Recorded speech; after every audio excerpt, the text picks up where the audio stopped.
Sunan Gresik. Nama asli Sunan Gresik adalah Maulana Malik Ibrahim. Sunan Gresik dianggap sebagai yang pertama kali menyebarkan agama Islam di tanah Jawa. Diperkirakan beliau adalah keturunan dari wilayah Arab Maghrib di Afrika Utara. Diperkirakan juga bahwa Sunan Maulana Malik Ibrahim lahir di Samkan, Asia Tengah pada awal abad 14. Silsilah Sunan Maulana Malik Ibrahim dianggap sebagai keturunan Nabi Muhammad SAW di antara anggota Wali Songo lain. Bisa dikatakan bahwa Sunan Maulana Malik Ibrahim adalah yang paling senior. Dakwah Sunan Gresik dilakukan pada akhir masa kerajaan Majapahit. Pertama kali beliau mendirikan masjid di desa Pasucinan, Manyar, dekat kota Gresik. Beliau berdakwah dengan mendekati masyarakat dengan ramah tamah dan mengajarkan bercocok tanam hingga membuat rakyat tertarik akan agama Islam.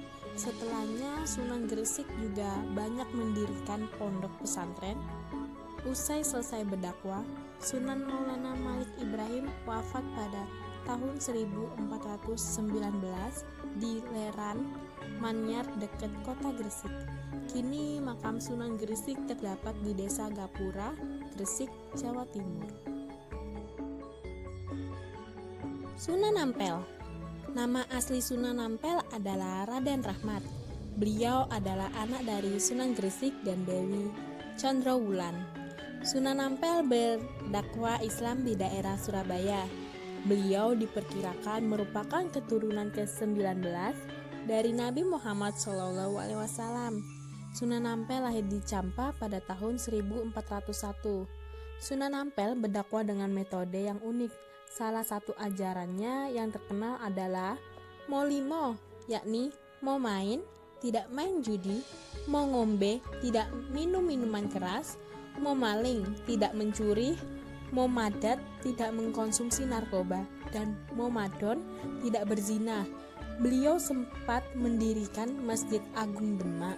Setelahnya Sunan Ampel diperkirakan wafat pada tahun 1481 di kota Demak. Ia kemudian dimakamkan di sebelah Masjid Ampel di kota Surabaya. Sunan Bonang. Nama asli Sunan Bonang adalah Maulana Mahdum Ibrahim. Ia lahir pada tahun 1465. Beliau adalah putra dari Sunan Ampel dan Nyai Ageng Manila. Sunan Bonang merupakan keturunan ke-23 Nabi Muhammad SAW. Sunan Bonang sempat mempelajari agama hingga ke Malaka di daerah Pasai. Ia menimbu ilmu dari Sunan Giri dan mempelajari metode dakwah yang menarik. Beliau kemudian pulang ke Tuban dan memutuskan untuk berdakwah di sana. Metode dakwah Sunan Bonang banyak menggunakan seni dan musik. Ia diklaim sebagai pemeraksa tembang wijil dan tombok ati yang menarik masyarakat terhadap agama Islam. Kesenian lain yang ia pelajari adalah gamelan, rebab, dan bonang. Sesuai dengan namanya, Sunan Bonang diperkirakan wafat pada tahun 1525. Beliau kemudian dimakamkan di daerah Tuban, Provinsi Jawa Timur. Keempat ada Sunan Derajat. Nama asli dari Sunan Derajat adalah Raden Qasim.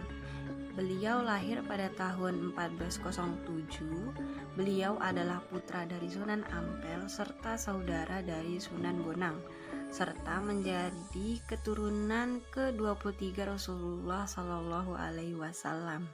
Sunan Derajat sempat mencari ilmu agama pada Sunan Muria.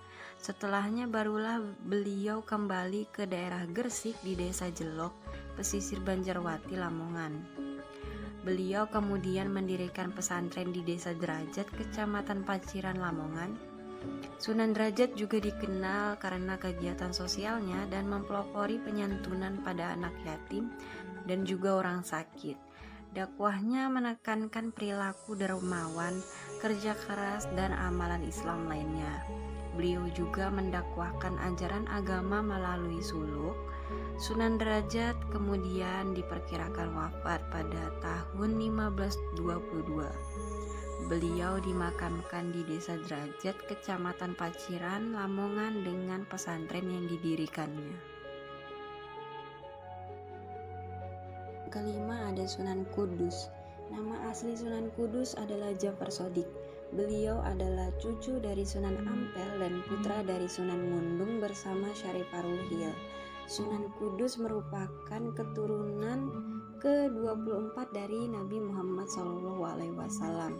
Beliau lahir pada tanggal 9 September tahun 1500. Sunan Kudus giat dalam mempelajari ilmu agama, bahkan beliau belajar sampai ke kota Al-Quds, Yerusalem, Palestina. Setelahnya Sunan Kudus kembali ke Indonesia dan mendirikan pesantren di Desa Loran, Kudus, Jawa Tengah. Sunan Kudus menjadi ulama besar di daerah Kudus. Ia diberi gelar wali al-ilmi atau orang yang berilmu luas oleh wali-wali lain. Sunan Kudus dimiliki peran besar dalam pemerintahan Kesultanan Demak. Beliau juga banyak berdakwah di semua kalangan dari masyarakat biasa sampai kalangan pejabat dan penguasa. Dalam hal metode dakwah, Sunan Kudus cenderung memilih jalan dakwah yang dinilai lebih moderat, yang artinya Islam yang mengedepankan akhlak sebelum akidah dan syariat. Sunan Kudus diperkirakan wafat pada tanggal 5 Mei tahun 1550. Beliau dimakamkan di kota Kudus, Jawa Tengah sesuai tempat dakwahnya. Yang keenam ada Sunan Giri. Nama asli dari Sunan Giri adalah Raden Paku atau Muhammad Ainul Yakin. Beliau adalah putra Maulana Ishak, ulama dari Pasai, Malaka. Sunan Giri merupakan keturunan ke-23 Nabi Muhammad SAW. Sunan Giri lahir pada tahun 1443. Beliau merupakan murid Sunan Ampel dan saudara seperguruan Sunan Bonang. Beliau sempat berguru pada ayahnya juga di Pasai, Malaka.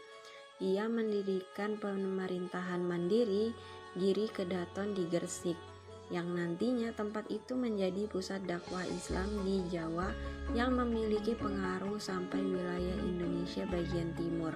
Metode yang dipergunakan oleh Sunan Giri adalah mendirikan sebuah pesantren untuk memberikan pendidikan agama Islam. Dalam melakukan dakwahnya, beliau menciptakan beberapa lagu atau tembang untuk anak-anak. Sunan Giri diperkirakan wafat pada tahun 1506. Beliau dimakamkan di Desa Giri, Keboman, Gresik sesuai dengan tempat dakwahnya. Yang ketujuh ada Sunan Kalijaga. Nama asli Sunan Kalijaga adalah Raden Said. Beliau adalah anak Tumenggung Wilatikta atau Radeh Sahur yang merupakan adipati Tuban yang sempat memimpin pemberontakan Ronggolawe di zaman Majapahit. Sunan Kalijaga lahir pada tahun 1460. Ia merupakan murid dari Sunan Bonang. Sunan Bonang mengajarkan pendidikan dan ilmu-ilmu agama pada Sunan Kalijaga. Sunan Kalijaga merupakan orang pribumi asli sehingga lebih efisien dalam berdakwah ke masyarakat. Dakwah Sunan Kalijaga kerap dikombinasikan dengan kesenian wayang dan gamelan agar mudah diterima masyarakat. Ia menyelipkan budaya Jawa pada dakwah Islamnya. Sunan Kalijaga diperkirakan wafat pada tahun 1586. Artinya, beliau diperkirakan hidup selama 100 tahun lebih. Makam Sunan Kalijaga ada di Desa Kandilangung, Kota Demak, Provinsi Jawa Tengah. Kedelapan, ada Sunan Muria. Nama asli Sunan Muria adalah Raden Umar Said. Beliau merupakan anak dari Sunan Kalijaga dan istrinya Dewi Sarah. Beliau lahir kira-kira pada abad ke-15. Sunan Muria berdakwah menggunakan metode ayahnya, yaitu menggabungkan unsur kebudayaan Jawa dengan ajaran Islam. Hal ini agar dakwahnya lebih mudah diterima oleh masyarakat sekitar. Selain mengajarkan ilmu agama, Sunan Muria juga mengajarkan keterampilan lain seperti bercocok tanam dan ramah tamah. Beliau memilih tempat dakwah yang agak terpencil, yakni di Gunung Muria di daerah Muria, Jawa Tengah.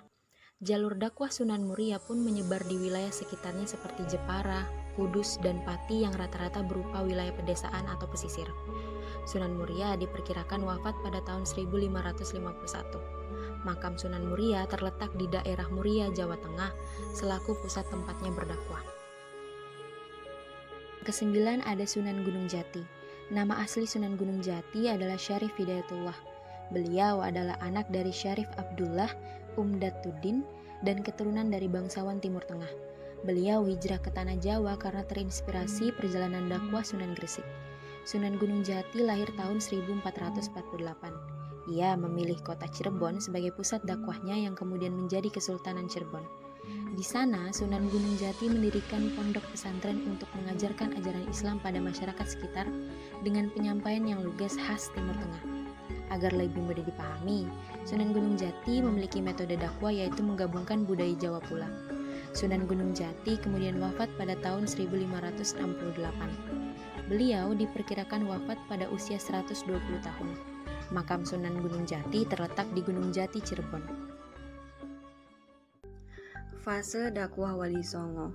Ada dua fase dalam dakwah para wali songo, yaitu pada fase pertama adalah pembentukan kader dakwah serta penguatan komunitas-komunitas dakwah di tengah-tengah masyarakat Jawa.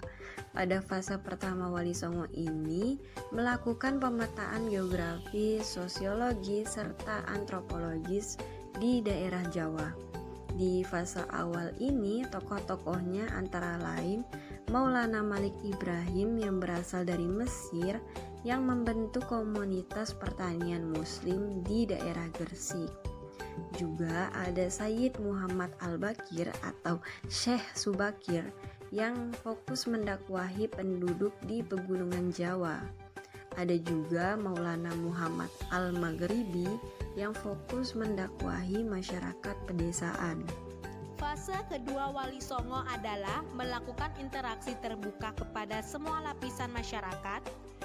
Alat atau media yang digunakan dalam melaksanakan aktivitas digunakan untuk menarik minat masyarakat agar memeluk Islam. Masuk ke strategi dakwah. Selain strategi budaya dan seni, Wali Songo menggunakan pendekatan dalam strategi mereka. Dalam buku Islam Indonesia, Islam Paripurna dengan judul Pergulatan Islam Pribumi dan Islam Transnasional, karya Imdadun Rahmat tahun 2017, setidaknya ada 5 pendekatan dakwah yang digunakan Wali Songo. Pertama, pendekatan teologis. Maulana Malik Ibrahim dan Sunan Ampel adalah yang menggunakan pendekatan ini. Mereka berdakwah bahkan hingga ke tingkat lapisan masyarakat paling bawah.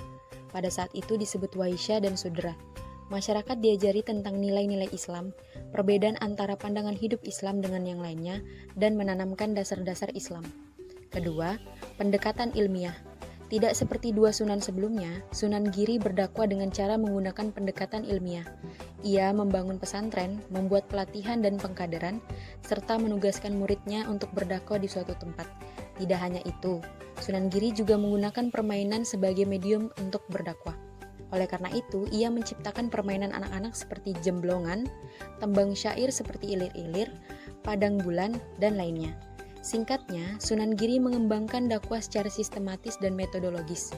Ketiga, pendekatan kelembagaan. Tidak semua anggota Wali Songo berdakwah di masyarakat langsung. Ada juga yang berdakwah di pemerintahan. Contohnya itu Sunan Kudus dalam Kesultanan Demak Bintoro dan Sunan Gunung Jati di Kesultanan Cirebon.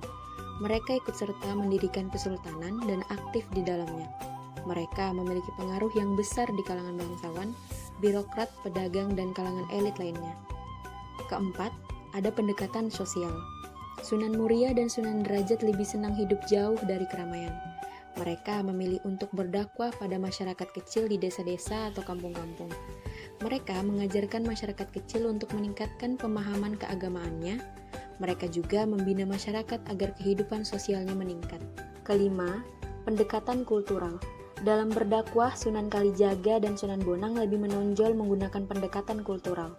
Mereka sadar bahwa budaya adalah sesuatu yang sudah mendarah daging di masyarakat. Jika langsung ditolak, maka masyarakat akan emoh mengikutinya atau tidak mengikutinya. Solusinya, keduanya melakukan islamisasi budaya.